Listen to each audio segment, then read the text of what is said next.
पहली वसीयत मान्य नहीं होगी, इस पर कोर्ट का आदेश। वीरेंद्र सिंह बनाम सूरजपाल।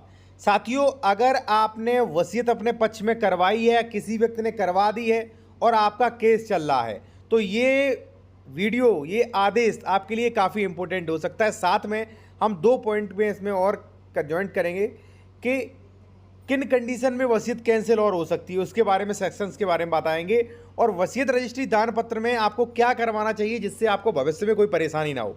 एक चीज़ मैं आपको बता दूं, यदि आपका कोर्ट में किसी व्यक्ति ने वसीयत से संबंधित आपका मैटर चल रहा है और किसी व्यक्ति ने अपने जीवन काल में 2 या 3 या 4 वसीयत कर दी हैं, तो ऐसे में कौन सी वसीयत मान्य होगी, ये कन्फ्यूज़न होता है। अब आप कह दोगे कि सर अंतिम मान्य होती है, लेकिन कोर्ट को रूलिंग चाहिए, कोर्ट का आदेश चाहिए या कानून चाहिए। उनको प्रूफ चाहिए कि भाई आप जो है कानून दिखा दीजिए या हमें भाई रूलिंग दिखा दीजिए, तभी वो आदेश देंगे।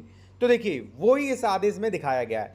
यहाँ पे आप 14 नंबर देख सकते हैं, यहाँ पे लिखा है एक ही संपत्ति से संबंधित 2 या अधिक रजिस्ट्रीकृत वसीयत दाखिल खारिज न्यायालय के समक्ष पेश किए जाते हैं तो केवल अंतिम वसीयत का ही संज्ञान लिया जाएगा। वीरेंद्र सिंह बनाम सूरजपाल 1991 आरजे 354। ठीक है। अब इसका क्या साथियों, मान लीजिए कोई भी व्यक्ति है, तो ऐसा होता है कई बार कि उसने पहली वसीयत कर दी 2004 में, दूसरी वसीयत कर दी उसने 2008 में, तीसरी वसीयत उसने कर दी मान लीजिए 2022 में और 2024 में एक्सपायर हो गया। तो सबसे अंतिम जो है, अब देखिए सब ले जाएंगे, यानी कि 2004 वाला भी अपना ले जाएगा दाखिल खारिज के लिए, 8 वाला भी ले जाएगा, 22 वाला ले जाएगा। सबके वकील लड़ेंगे कि भाई ये फर्जी है, वो ये नकली है, ये है, वो कहेगा हमारी पहली है। तो वहाँ पे आपकी जीत होगी, जो सबसे बाद में वसीयत की होगी वो ही मान्य होती है। लेकिन प्रश्न चिन्ह यहाँ पे होता है कि जब वो कहते हैं कि भाई हमें जो है ऐसा रूलिंग दीजिए, तो कई एडवोकेट्स जो है वो हाथ खड़े कर देते हैं, भाई उन्हें नहीं मिल पाता है रूलिंग। ठीक है, या मान लीजिए आपका मैटर चल रहा है तो आपको इस रूलिंग की बहुत आवश्यकता हो सकती है।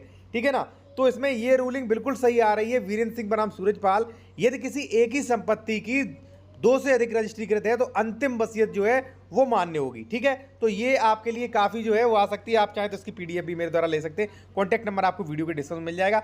दूसरी एक चीज़ मैं आपको और बता दूं साथियों, अगर आप कोई भी कानूनी सलाह लेना चाहते हैं तो ले सकते हैं। कॉन्टैक्ट नंबर हमारा वीडियो के डिस्क्रिप्शन में मिल जाएगा। दूसरा है किन कंडीशन में वसीयत कैंसिल हो सकती है।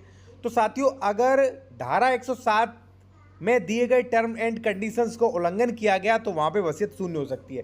ऐसे कई टर्म्स एंड कंडीशंस हैं, जैसे मान लीजिए अनरजिस्टर्ड वसीयत, ठीक है, अनुसूचित जाति अनुसूचित जनजाति द्वारा सेक्शन 98 का उल्लंघन करके वसीयत कर दी हो, ठीक है, आसामी द्वारा वसीयत कर दी हो, असंक्रमणी खातेदार द्वारा वसीयत कर दी हो।